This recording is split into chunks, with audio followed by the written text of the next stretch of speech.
Bismillahirrahmanirrahim. Assalamualaikum warahmatullahi wabarakatuh. Assalamualaikum warahmatullahi wabarakatuh. Alhamdulillahirrabbilalamin. Kita ketemu lagi di channel Gus Gaul. Kali ini kita akan melanjutkan pembahasan sebelumnya tentang urut-urutan belajar ilmu.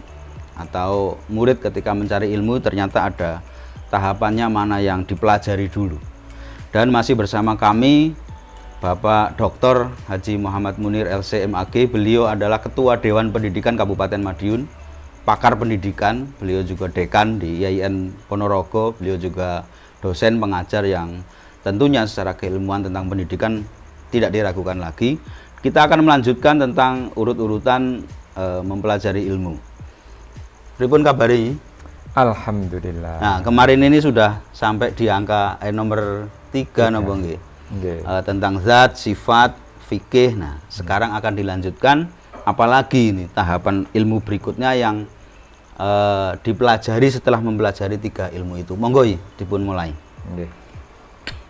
Assalamualaikum warahmatullahi wabarakatuh. Waalaikumsalam. Alhamdulillah, salatu wassalamu ala rasulillah wa ala alihi wa sahbihi wa mawalah wa la hawla wa la quwata illa billah.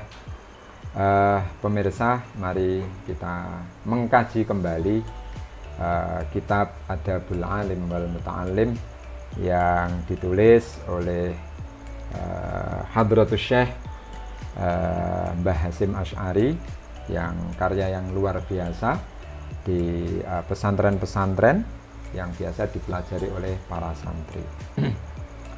Pada pertemuan yang sebelum ini kita sudah membahas tentang etika seorang muta'alim, etika seorang murid ketika dia mempelajari ilmu.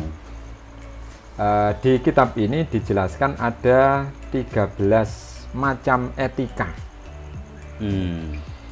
Yang pertama, kemarin kita pelajari bahwa yang harus tahapan pertama yang harus dicari ilmu itu oleh seorang muta'alim adalah sesuatu yang hukumnya fardu ain. Ya, yang kemarin sudah kita jelaskan ada 4 hal. Yang pertama adalah ilmu tentang zat, ilmu tentang sifat Allah, dan yang ketiga ilmu tentang fikih yang mengatur tata kehidupan kita sehari-hari. Apakah ini boleh dilakukan atau ini tidak boleh dilakukan? Apakah ini sah atau ini tidak sah? Hukumnya halal haram dan seterusnya. Itu yang mencakup adalah ilmu fikih.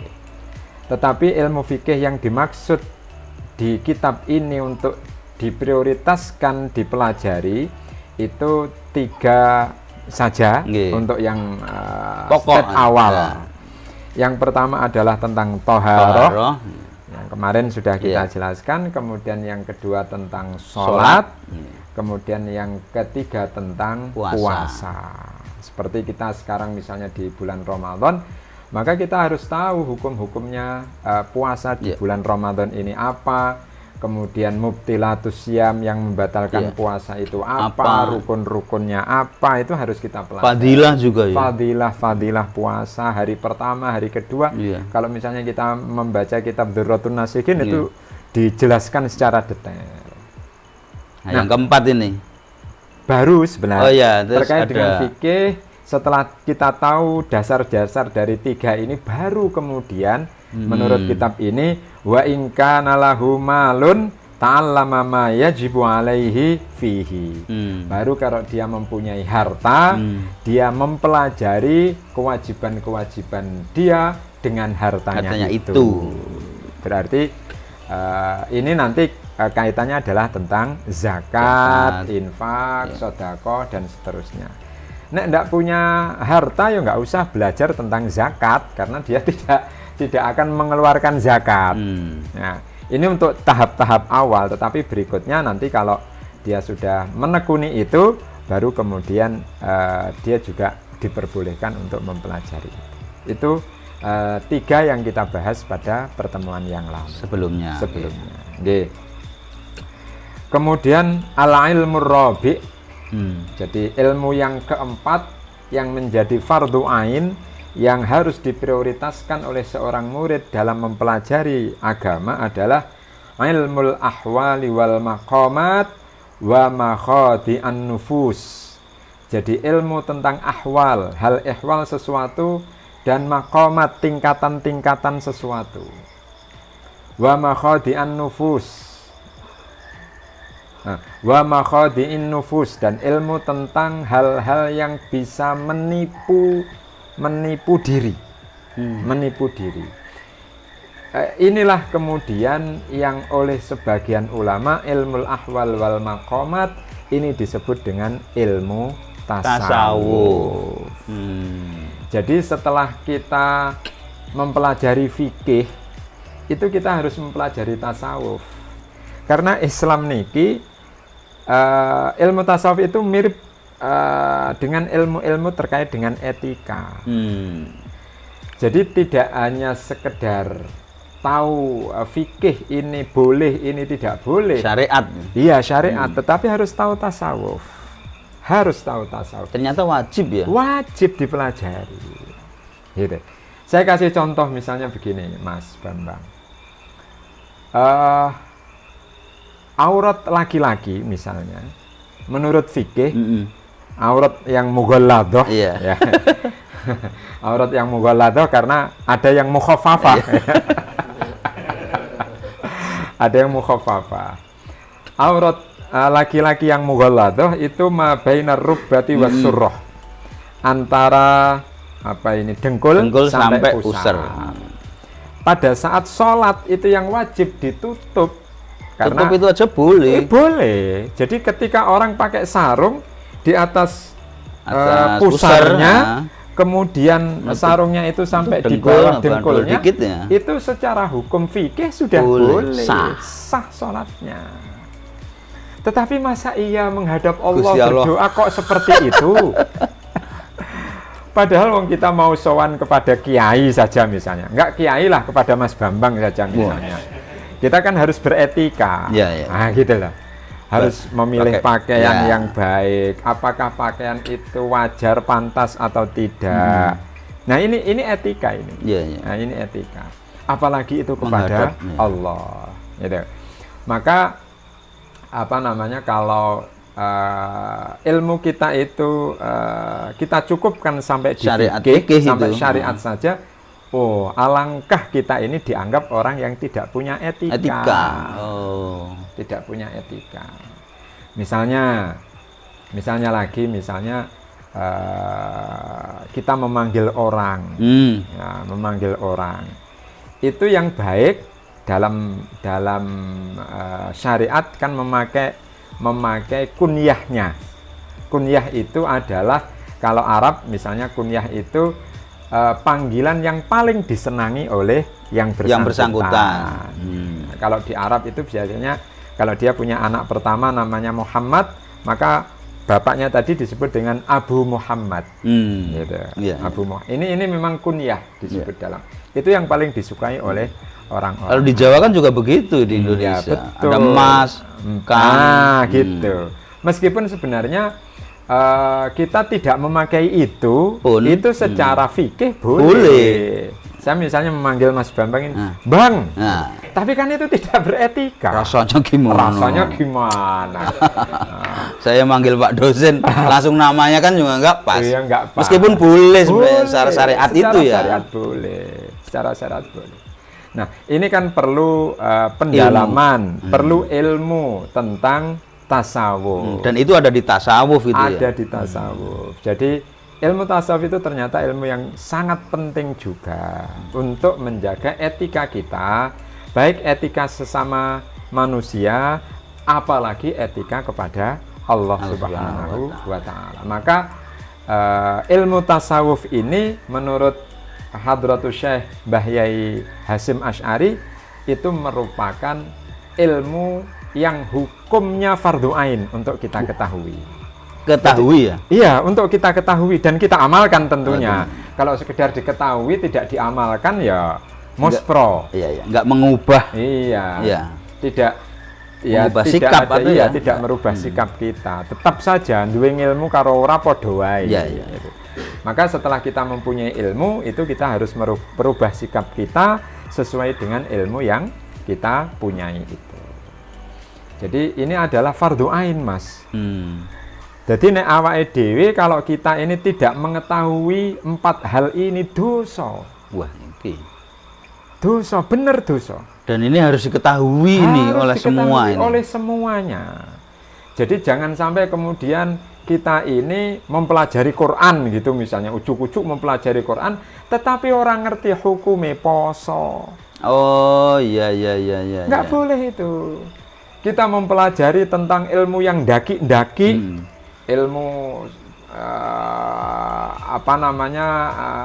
Quran, ilmu lughah, ilmu bahasa, ada nahwu, ada sorof dan seterusnya. Daki-daki kita tahu kaidah-kaidah nahwu, hafal alfiyah gitu misalnya. Dari bait ke-1000 sampai bait ke-1. Iya, balik itu. Balik. tidak hanya 1 ke 1000, ya? Tidak hanya dari awal banyak sampai akhir. Itu, tetapi dari akhir sampai pertama itu malah hafal dibalik. Tetapi kita tidak tahu hukumnya toharoh misalnya. Ini tidak benar. Karena dia mendahulukan bukan yang menjadi kewajiban fardhu ain dia. Dia kalau begitu kan berdosa. Dan insya Allah sebenarnya tata urutan mencari ilmu ini sangat lengkap dan dituntun di pesantren. Betul. Pondok pesantren pasti akan melalui tahapan-tahapan ini terhadap santrinya. Betul. Maka santri. Iya, maka gerakan nasional oleh para santri, gerakan Ayo Mondok, nah, itu penting sekali. Ya. Maka apalagi ini menjelang tahun ajaran baru, ya ini monggo Bapak Ibu pemirsa channel ini apalagi kemudian akhir-akhir ini dengan kondisi masyarakat yang seperti ini, maka proses pendidikan yang utama dan yang kita harus utamakan adalah pendidikan pesantren. Jangan ragu untuk memondokkan. Untuk memondokkan anaknya di pesantren. Saya insya Allah dan alhamdulillah ini produk pesantren. Jadi setamat dari MI, saya kemudian ke pesantren. Alhamdulillah bisa jadi orang juga. Jadi dan sekarang alhamdulillah dunia pesantren, pondok-pondok itu sudah bisa bersaing dengan dunia lembaga pendidikan di luar. Juga sudah mengikuti. Bahkan yang lucu lagi, Mas, ada ini menurut saya sesuatu yang agak yang menarik. Ada sekolah negeri, MTSN atau aliyah negeri di kota tertentu, katakanlah di Jombang gitu, Mas. Itu di pesantren, jadi negeri tetapi di bawah pesantren, di dalam pesantren. Yang menjadi siswa di situ adalah semuanya anak-anak santri. Nah, ini pondoknya kan anak saya begitu. Itulah, itu kan negeri di dalam pondok pesantren. Di dalam pondok pesantren. Guru-gurunya sangat takzim kepada yang lebih senior. Murid-muridnya diajari cara beretika dan seterusnya. Meskipun itu negeri ya. Meskipun itu negeri. Kepala sekolahnya yang menentukan juga kiai pesantren. Nah, ini menurut saya sesuatu yang sangat baik dan himbauan saya kepada bapak-bapak, kepada pemirsa channel ini untuk tidak ragu-ragu lagi memondokkan putranya di lembaga-lembaga pendidikan pesantren. Apakah itu pesantren modern, pesantren salaf, pesantren yang mencoba menggabungkan salaf dan modern. Sekarang pilihannya macam-macam. Di pesantren itu ilmu apa saja insya Allah ada. Mau menghafal Quran di pesantren ada. Mau belajar ilmu fikih di pesantren ada. Mau belajar teknik-teknik ilmu-ilmu umum di pesantren juga spesialis ada. Sains sekarang juga ada yang digabungkan dengan pesantren. Iya, semuanya di pesantren itu ada, menunya semuanya lengkap. Jadi saya sangat mendukung gerakan nasional Ayo Mondok. Dilanjut membuat ini. Sementara itu dulu. Oh gitu ya. Sementara itu dulu, kita teruskan pada episode pertemuan berikutnya yang akan datang.